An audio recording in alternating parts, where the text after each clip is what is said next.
नमस्कार, शेयर बाजार लाइव में आपका स्वागत है। मैं हूं डिम्पी कालरा। नमस्कार, मैं हूं दीपाली राणा। आप देख रहे हैं शेयर बाजार लाइव और हफ्ते का पहला कारोबारी दिन है डिम्पी। हो सकता है कि जो शुरुआत हो इंडियन मार्केट्स की वो पॉजिटिव नोट पर हो, क्योंकि ज्यादातर एशियन मार्केट्स पॉजिटिव हैं। US futures positive by side trade कर रहे हैं, लेकिन फ्राइडे के सेल ऑफ के बाद एक कॉशियसनेस तो रही। बिल्कुल, फ्राइडे का सेल ऑफ और आज के संकेत बिल्कुल अलग अलग है, इसलिए 3-4 चीजें हमने आपके लिए नोटिस की है। खासकर उस पर आज आपको ज्यादा ध्यान रखना है। पहला तो ग्लोबल संकेत में फ्रांस के इलेक्शन कंक्लूड हो गए, वहां पर आप ध्यान रखें, उसका पॉजिटिव इफेक्ट इंडिया पे आएगा। इसके अलावा एफ&ओ के हिसाब से अभी बहुत तेजी के सौदे नहीं बनाने हैं, शॉर्ट कवरिंग ध्यान रखना है। नतीजे भी हैं, एबीबी के नंबर्स हैं और साथ ही भारतीय इंफ्रा के भी नंबर्स हैं। इन सब 3 चीजों पर आपको ज्यादा ध्यान रखना है। फिलहाल 21 अंकों के बढ़त एसजेएक्स निफ्टी पर और 9338 के स्तरों के आसपास इस समय एसजेएक्स निफ्टी कामकाज कर रहा है। इट्स अ गुड साइन, ये बाजार के लिए अच्छा है। ग्लोबल संकेत हमको भले मिले जुले मिल रहे हैं, लेकिन एसजेएक्स थोड़ा आउट परफॉर्म करते हुए आज हमारी हेल्प करेगा। आज एबीबी और कैनरा बैंक के नतीजे हैं। कैनरा बैंक घाटे से मुनाफे में आएगा, एबीबी के नंबर अच्छे रहेंगे, इस पे आप जरूर ध्यान दीजिएगा, हम आपको एनालिसिस करके बताएंगे। डीआईज एफआईज का कामकाज आप देखेंगे तो दोनों में मिक्स्ड है, कोई बहुत बड़ा आंकड़ा उनकी तरफ से नहीं आया। एक की तरफ से बिकवाली और खरीदारी जैसे चल रही है वैसे ही चल रही है। दूसरी इंपॉर्टेंट बात, अगर आप देखें लेवल्स के हिसाब से तो आपको शॉर्ट कवरिंग के लिहाज से ही कामकाज करना है। बड़े सौदे बनाने से बचिएगा। मैं एक बार फिर से रिपोर्ट कर रहा हूं, बड़े सौदे बनाने से आपको बचना है। कमोडिटी, नतीजे, क्रूड, ऑटो, ये ऐसे शेयर्स हैं जिन पे आपको ध्यान रखना है, ऐसे सेगमेंट है जिन पे आपको ध्यान रखना है। बिल्कुल, और वैसा भी जिस तरह का ट्रेड हुआ है पिछले कुछ दिनों में, उसके बाद तो इंडेक्स के बजाय अगर स्टॉक्स पर ध्यान देंगे तो ही आपको फायदा पहुंचेगा। और ये स्टॉक्स कौन से हैं ये हम आपको शेयर बाजार लाइव में बताएंगे भी। लेकिन सबसे पहले जो इंटरनेशनल मार्केट से संकेत आज मिल रहे हैं वो समझ लेते हैं, सीधे चलते हैं। इनफैक्ट एसजेएक्स निफ्टी करीब 18-19 अंक अभी ऊपर ट्रेड कर रहा है। फ्रांस के इलेक्शंस का जो आउटकम आया उसका एक पॉजिटिव असर हमने देखा है डिम्पी एशियन मार्केट्स पर, और इलेक्शन से पहले एक अच्छी तेजी हमने देखी यूएस मार्केट्स में। दोनों ही इंडाइसेस, फिर चाहे वो S&P 500 या फिर नेस्डैक, अपने रिकॉर्ड लेवल्स पर बंद हुए। बिल्कुल दीपाली, जिस आप ग्लोबल संकेत की बात बोल रहे हैं ना, असल में सारी चीजें कहीं ना कहीं मैक्रोन पे आके रुकी हुई हैं, जो कि इस बार एग्जिट पोल में जीतते हुए नजर आए हैं। ये संडे को वहां पे वोटिंग हुई और वोटिंग के बाद ये चीज काफी हद तक एग्जिट पोल से तय हो गई है कि फ्रेक्सिट नहीं होगा। ब्रेक्जिट के बाद अब फ्रेक्सिट नहीं होगा। ये भारतीय बाजार के लिए बहुत अच्छी खबर है, खासकर टाटा मोटर्स के लिए, खासकर हेक्सावेयर के लिए, खासकर विप्रो के लिए, खासकर मदरसन सुम्मी के लिए और खासकर भारत फोर्ज के लिए, जो कि रेफेल डील के साथ भारत के साथ कनेक्टेड है। अगर फ्रांस में ऐसी सरकार आती है जो ईयू के साथ अलग नहीं होगी, उसका सीधा फायदा भारत की जो 6-7 कंपनीज हमने आपके सामने रखी हैं इनको जरूर मिलता हुआ दिखेगा। बिल्कुल, और जो सभी इंटरनेशनल मार्केट्स हैं वो चाहते भी यही थे कि मैक्रोन भारी बहुमत से आ गए और वो रुझान दिखा भी, और शायद यही वजह है जिसकी वजह से ज्यादातर एशियन मार्केट जो है वो पॉजिटिव बाय साथ ही ट्रेड कर रहे हैं। लेकिन एक और इंपॉर्टेंट ट्रिगर है इंटरनेशनल फ्रंट पर, वो है बर्कशायर हैथवे की 53rd एजीएम। इस एजीएम के कुछ की टेकअवेज देख लेते हैं। A lot of new business, and at least 2 of our competitors announced that they were lightening up for a while on new business because they did not want to pay the penalty of the first year loss. And of course that's made to order for us, so we just put our foot to the floor and try to write as much business, good business as we can, and there are costs to that. A second factor, well, it's not a factor in the P&L, but an important event in the first quarter is that we increased our float, and on the slide I believe it shows it year over year, 16 billion. 14 billion of that came in the first quarter of this year, so we had a $14 billion increase in float. And for some years I've been telling you it's going to be hard to increase the float at all, and I still will say the same thing, but it's nice to have $14 billion or more, which is one reason. If you look at our 10Q, you will see that our cash and cash equivalents, including treasury bills, now has come to well over 90 billion. तो Berkshire Hathaway की 53rd AGM में आपने सुना Warren Buffett को। लेकिन आज की शुरुआत इंडियन मार्केट्स की कैसी हो सकती है और ट्रेडर्स को करना क्या चाहिए, अब इसको थोड़ा सा समझ लेते हैं। और डिम्पी, उस लिहाज से इंपॉर्टेंट है इंस्टीट्यूशंस की अप्रोच या फिर जो डेरिवेटिव का डाटा है वो क्या इंडिकेट कर रहा है। कैश मार्केट में तो हम देख रहे हैं कि एफआईज कांस्टेंट बिकवाली कर रहे हैं 10 अप्रैल के बाद से ही, लेकिन अगर इंडेक्स वाइज देखें तो कोई स्ट्रैटेजी चेंज हुई है, कुछ पता लग पा रहा है कि क्या रुक रह सकता है? देखिए, आप जो एफआईज की बात बोल रहे हैं ना, उस बेसिस पर तो कुछ चेंज नहीं हुआ। मोटे तौर पर अगर आप आंकड़े देखें, अभी आपके स्क्रीन पर हैं, इन सभी आंकड़ों के अंदर ये चीज तय है कि जो इंस्टीट्यूशनल है ऑप्शंस के अंदर अभी भी खरीदारी कर रहे हैं। ये कल भी 1800 प्लस करोड़ की खरीदारी उनकी तरफ से होती हुई दिखी है और सभी सेगमेंट में उनकी तरफ से बिकवाली है। एफआईज के सिर्फ और कोर एफआईज के डाटा पर कहा जा सकता है कि इंडेक्स ऑप्शंस के अंदर जो खरीदारी है ये बड़े रेंज ब्रेकआउट का अभी संकेत नहीं दे रही है। ये जब ऑप्शंस के अंदर खरीदारी इस लिहाज से होगी, ये कहीं ना कहीं हेज के लिए इस्तेमाल हो रही है। और 9200 9400 दो रेंज के अंदर में फंसा हुआ है बाजार, शायद फंसा रहेगा। ये इंडिकेशन हमको एफआईज के तो पता लग गया जी। लेकिन डिम्पी, आपने कहा कि रेंज में अभी कोई शिफ्ट नहीं हुआ है। मुझे याद है फ्राइडे तक हम जिस रेंज की बात कर रहे थे उसका लोअर बेस 9280 के आसपास होता था। वो बेस अभी मेंटेन होगा क्योंकि उसी के आसपास तो इंडेक्स बंद भी हुआ है। हाँ, 93 के आसपास मार्केट की क्लोजिंग थी, 9280 के आसपास था। अब आप कुछ एक चीजें देखिए, पहले तो एक बार निफ्टी का फ्यूचर्स देख लीजिए, उसके बाद हम आपको रेंज भी बता देंगे कि आज की रेंज कैसे रह सकती है। पहले निफ्टी फ्यूचर के अंदर अनवाइंडिंग का प्रेशर है। जब हमने शुरुआत में आपके सामने बात रखी थी दीपाली कि शुक्रवार और सोमवार के डाटा बिल्कुल अलग अलग हैं, वो इस वजह से फ्राइडे को आप अनवाइंडिंग करके जाते हैं, लेकिन सुबह ही आज आपको संकेत अच्छे मिल जाते हैं। तो दोनों का आपको थोड़ा क्लब करना होगा, अनवाइंडिंग का प्रेशर और आज ताज़ा खरीदारी का है। ये आपके सामने एक बार जल्दी से बैंक निफ्टी का फ्यूचर्स भी देख लीजिए, वहां पर भी ठीक वैसे ही था, अनवाइंडिंग का प्रेशर। लेकिन शायद ये भी आज सुधर जाएगा क्योंकि ग्लोबल संकेत, सभी सेंटिमेंट हमारे ठीक है। अब अभी दो चीज़ तो हमने आपको बता दी एफ&ओ, एक बार जरा रेंज भी जल्दी से नोटिस कर लीजिए। आज की रेंज क्या है? आज की रेंज 9260 9280 वाली ही रेंज है और आपका जो अपर बैंड है वो 9360 के आसपास रुक जाए कि 9400 के नीचे रेंज शिफ्ट हो रही है। पहले हम 9280 से 9380 की बात कर रहे थे, अभी भी 100 अंकों का दायरा वही 100 अंकों का दायरा है। अभी भी इस रेंज में आप देख लीजिए, समझ लीजिए 94 हम क्रॉस नहीं कर रहे, 92 हम तोड़ नहीं रहे। और शायद यही इंडिकेट कर रहा है ऑप्शन डाटा भी। हाँ, ये इंडिकेट आपको ऑप्शंस में मिलेगा। अब आप बैंक निफ्टी की भी एक बार रेंज देख लीजिए, इसी ग्राफिक्स में आपको बैंक निफ्टी भी दिख जाएगा क्योंकि कईयों के पास बैंक निफ्टी की पोजीशंस भी होगी। तो बैंक निफ्टी बनता है 22500, असल में एक गैप है, एक टेक्निकल एनालिस्ट अभी जुड़ेंगे हमारे साथ, वो आपको बताएंगे। और 22,850 ये बैंक निफ्टी की आज की रेंज है। अब आपने ऑप्शंस का डाटा पूछा था, एक बार ऑप्शंस भी बता दो।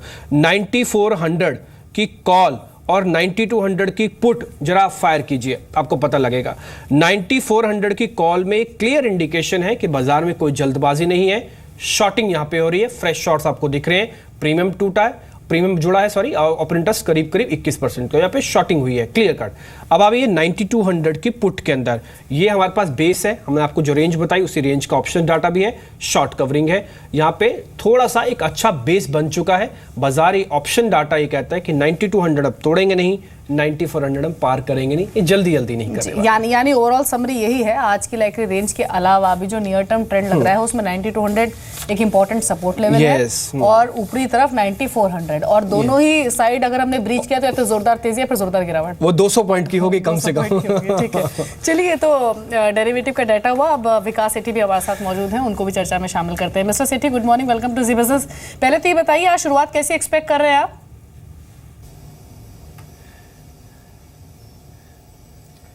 Good morning Deepali, good morning Dimpy. Morning. आज जहाँ तक शुरुआत का सवाल है, जिस तरह से इंटरनेशनल क्यूज नज़र आ रहे हैं और जिस तरह से एक फ्रांस का इलेक्शन का जो आउटकम संडे को आना था वो जैसा माना जा रहा है वैसा ही आया है, तो मुझे लगता है बाजार में एक फ्राइडे की गिरावट के बाद आज एक रिकवरी का दिन होना चाहिए। तो शुरुआत तो हम पॉजिटिव ही करेंगे और उसके बाद मुझे लगता है बाजार में वॉलेटिलिटी जरूर रहेगी, बट रुझान पॉजिटिव ही रहना चाहिए। So I would recommend investors and traders to be on the long side. ठीक है, लॉन्ग साइड पे रहेंगे। विकास का भी वोट हमको मिल गया, अभी लॉन्ग साइड पे रहना है। एसजीएस निफ्टी भी यही वोट कर रहा है, डाटा भी यही वोट कर रहा है कि फिलहाल थोड़ा सा संभल कर और पॉजिटिव बायस के साथ आप ट्रेड कर सकते हैं। अब एक एक शेयर चुनना शुरू करते हैं और चलते हैं उस पर आगे।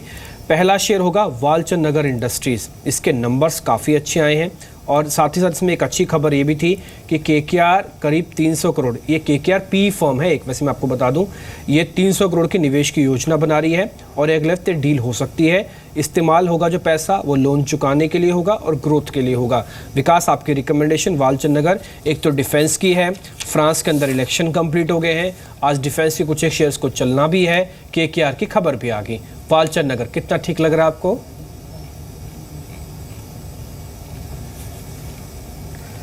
बिल्कुल डिम्पी, आज के जो मेरे टॉप 5 पिक्स हैं जो मैंने आपको नोट भेजा सुबह, उसमें वालचंद नगर का भी नाम लिया है। मुझे लगता है नतीजे बेहद ही शानदार थे और जो प्राइवेट सेक्टर डिफेंस स्पेस है वो आज बिल्कुल रडार पे रहना चाहिए। जिस तरह से गवर्नमेंट ने फीलर्स दिए हैं कि वो प्राइवेट सेक्टर कंपनीज का ज़्यादा से ज़्यादा आप कोऑपरेशन करेंगे डिफेंस के जो अपने प्रोक्योरमेंट के लिए, तो उसका एक फ़ायदा बिल्कुल वालचंद नगर को मिलना चाहिए। और तीसरी खबर जो KKR ने भी अभी 500 करोड़ रुपया निवेश करने की बातें करी है, तो दैट इज डेफिनेटली पॉजिटिव। तो मुझे लगता है आज इस स्टॉक में बहुत अच्छा खासा उछाल रहना चाहिए। मेरा आज का टारगेट है 155 रुपए का, but over the longer period of time we could see substantial returns from this stock. जी, तो पॉजिटिव है विकास वॉलचंदा इंडस्ट्रीज पर और पोजीशंस यहाँ पर लॉन्ग साइड पर बना सकते हैं। विवेक गुप्ता भी हमारे साथ मौजूद हैं। Vivek, good morning, welcome to Zee Business. अभी मिस्टर सेठी से बातचीत हो रही थी, उनका कहना तो यही है कि इंडेक्स पर अपनी लॉन्ग पोजीशंस को होल्ड रखें। आपकी सोच क्या है? आप इंडेक्स पर नई तेजी के सौदे बनाने की सलाह दे रहे हैं, अभी अवॉइड कर रहे हैं, या फिर कोई और व्यू है?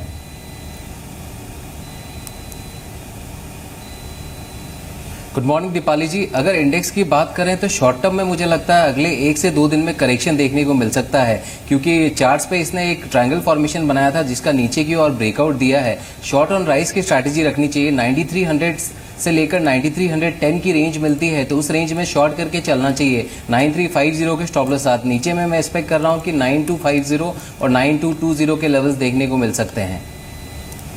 ठीक है। अच्छा, एक और चीज़ है विवेक, अगर मेरे को आज बैंक निफ्टी लेना हो तो क्या रेंज रखें?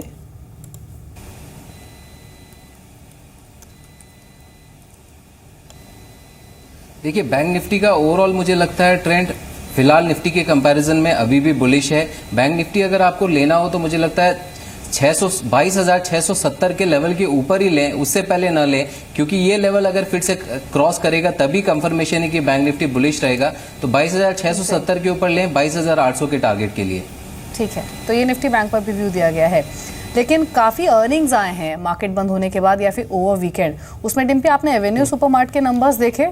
स्ट्रॉन्ग लिस्टिंग, स्ट्रॉन्ग परफॉर्मेंस और एक बार फिर से स्ट्रॉन्ग नंबर्स कंपनी ने पोस्ट किए हर पैरामीटर पर। और अभी कुछ दिन पहले वी मार्ट के नंबर्स भी आए थे, वो भी स्ट्रॉन्ग रहते हैं। रिटेल स्टॉक्स लगता है यहाँ से और री रेट हो सकते हैं, चलने भी चाहिए, क्योंकि देखिए कई एक्सपर्ट्स हमारे साथ जुड़ते हैं, वो ये कहते हैं कि अपने आप में री रेटिंग का पैरामीटर बनता है। अभी तो नंबर्स आ रहे हैं, अभी री रेट कैटेगरी में आ जाएंगे, हो सकता है 100% भी चल जाए तो डाउट नहीं होना चाहिए। बिल्कुल नहीं होना चाहिए, क्योंकि आप देखिए फरवरी सब तक इन स्टॉक्स की परफॉर्मेंस। अच्छा, पहले एक और चीज़ आपको दीपाली ध्यान होगा, जो भाई वी मार्ट, डी मार्ट और कई ऐसी कंपनी जो चली थी, और उसमें ये वैसे ही बता दें कि डी मार्ट का बज़ है, लेकिन डी मार्ट के बज़ के बाद ये शेयर टूटी नहीं थी, उसके बाद भी शेयर चल ही रहे थे, बहुत करेक्ट हुए थे। लेकिन एक्चुअली हुआ ये कि एवेन्यू सुपरमार्ट के आने के बाद ज्यादा इन स्टॉक्स की चर्चा हुई, लेकिन उससे पहले हमने देखा था कि परफॉर्मेंस उन स्टॉक्स की भी मार्जिन फ्रंट पर स्पेशली ठीक ठाक थी। लेकिन एक क्विक कमेंट मिस्टर सेठी, आपका एवेन्यू सुपरमार्ट पर चाहिए। रेवेन्यू 40% बढ़ा है, एबिटा 41% बढ़ा है, मार्जिन 7% पर रहे हैं, नंबर्स हर पैरामीटर पर अच्छे हैं, लेकिन 800 के लेवल पर आप खरीदेंगे स्टॉक को?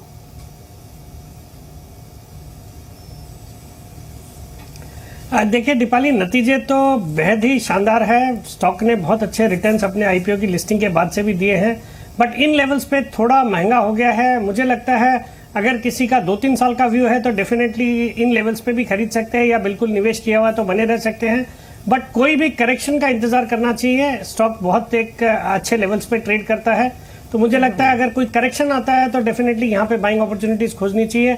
करंट लेवल्स पे मेरी थोड़ी खरीदारी की सलाह नहीं रहेगी, मुझे लगता है थोड़े करेक्शन का इंतजार करना चाहिए। ठीक है, थोड़ा सा करेक्शन का एक बार इंतजार कर लें, लेकिन डीमार्ट के अंदर एंट्री को लेकर कोई डाउट नहीं है, इसमें आप थोड़ा सा रुक के अगर ट्रेड करेंगे तो ज़्यादा बेहतर होगा, क्योंकि नतीजों का सीजन चल रहा है। आयशर मोटर के नंबर आए हैं, नंबर बेहतर हैं, अच्छे हैं नंबर हैं, मैं आपको सिर्फ एक लाइन में बता रहा हूँ, नंबर काफ़ी बेहतर हैं।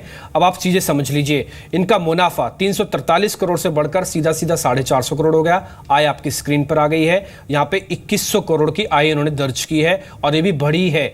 और अबीटा अगर आप देखेंगे, यूजुअली इन कंपनीज का अबीटा बहुत देखा जाता है, नोटिस किया जाता है, वो 585 करोड़ का पहुंचा है, और ये पहले 500 करोड़ से कम था, 450 करोड़ के आसपास था। साथ ही कंपनी ने जो इन्वेस्टर्स हैं उनके लिए डिविडेंड भी दिया है 100 रुपये का। अगर कोई ट्रेडिंग नहीं कर रहा, रखा हुआ है, तो 100 रुपये तो आपको वैसे भी मिलने वाला है पर शेयर के हिसाब से, क्योंकि डिविडेंड अनाउंस हुआ इस क्वार्टर का। एक बार पहले संदीप से पूछ लेते हैं कि नंबर्स के बाद ब्रोकिंग हाउसेस की रिपोर्ट्स क्या कहते हैं, और उसके बाद आज के कुछ और एक्सपर्ट से भी राय लेंगे। आयशर मोटर के नंबर अच्छे हैं, क्या रिपोर्ट्स भी संदीप यही कह रही हैं कि आगे और चलने वाला है ये?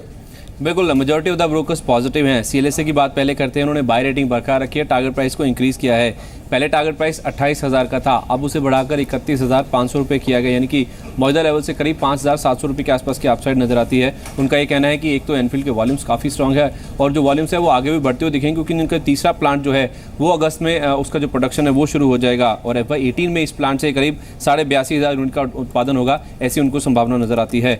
दूसरी रिपोर्ट आई है मैक्वेरी की, उन्होंने भी अपना जो आउट परफॉर्म रेटिंग का स्टैंड था उसे बरकरार रखा है, और टारगेट प्राइस जो पहले 28,500 था, अब उसे बढ़ाकर 30,500 कर दिया, यानी कि उनके मुताबिक करीब 4,700 रुपये के आसपास की अपसाइड और बचती है। उनका ये कहना है कि FY20 तक अगर आप स्टॉक को देखें तो जो मुनाफा है उसमें सालाना करीब 29% के आसपास की ग्रोथ आ सकती है और एनफील्ड की जो वॉल्यूम में बढ़त है वो आगे भी जारी रह सकती है। मैक्वेरी का भी ऐसा मानना है।